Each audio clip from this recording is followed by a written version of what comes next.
ഭാരമുണ്ടോ, തടി കൂടുതലാണോ എന്നൊക്കെ ആലോചിച്ച് ആശങ്കപ്പെടുന്നവർ ഒരുപാടുണ്ട്. കേൾക്കുമ്പോൾ നമ്മളും അവരുടെ കൂട്ടത്തിൽ പെടുന്നവരല്ലേ എന്ന് തോന്നിയോ? ശരീരഭാരവും ഡയറ്റും ആലോചിച്ച് ടെൻഷൻ അടിക്കുന്ന മാനസികാവസ്ഥയാണ് അനോറെക്സിയ നെർവോസ. ശരീരഭാരം കൂടുമോ എന്ന ഭയം കാരണം അനോറെക്സിയ നെർവോസ ഉള്ള ഒരാൾ ഭക്ഷണക്രമം നിയന്ത്രിക്കുകയും അമിതമായി വ്യായാമം ചെയ്യുകയും ചെയ്തേക്കാം. അയ്യോ, എനിക്ക് അവരെക്കാളും തടിയുണ്ടോ, ഫുഡ് കഴിക്കുന്നത് കൂടുതലാണോ, എന്തെങ്കിലും ഒരു ഫംഗ്ഷനോ മറ്റോ പോയാൽ ബാക്കിയുള്ളവർ എന്ത് കരുതും എന്നൊക്കെ അങ്ങ് ചിന്തിച്ചു കൂട്ടും. പിന്നത്തെ പ്ലാൻ ഡയറ്റാണ്. എങ്ങനെ ഭക്ഷണം ക്രമീകരിക്കാം, എത്ര കഴിച്ചാൽ എത്ര കിലോ കുറയും, അങ്ങനെ ആലോചിച്ചു കൂട്ടി ആശങ്കപ്പെടുക എന്നതാണ് അടുത്ത ഘട്ടം. കഴിഞ്ഞ ദിവസം ഒരു വാർത്ത ശ്രദ്ധയിൽപ്പെട്ടിരുന്നു. കണ്ണൂർ ജില്ലയിൽ ഒരു 18-കാരി യൂട്യൂബ് നോക്കിയുള്ള അശാസ്ത്രീയമായ ഡയറ്റിനെ തുടർന്ന് മരണത്തിന് കീഴടങ്ങിയിരുന്നു. ഇങ്ങനെ നമ്മൾ കൂടുതൽ ബോഡി കോൺഷ്യസ് ആയി മാറിക്കൊണ്ടിരിക്കുകയാണ്.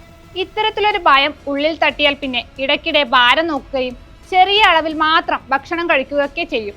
ഇങ്ങനെയുള്ള അശാസ്ത്രീയമായ ഭക്ഷണ രീതി ശരീരത്തിന് ദോഷം ചെയ്യും. ഒരുപക്ഷെ ഇത് മരണത്തിന് വരെ കാരണമാകാം. അതുകൊണ്ട് സൂക്ഷിക്കുക. ആരോഗ്യകാര്യങ്ങൾ ശ്രദ്ധിക്കുന്നത് നല്ലതു തന്നെ. അത് വിദഗ്ധരുടെ അഭിപ്രായം സ്വീകരിച്ചു വേണമെന്ന് മാത്രം.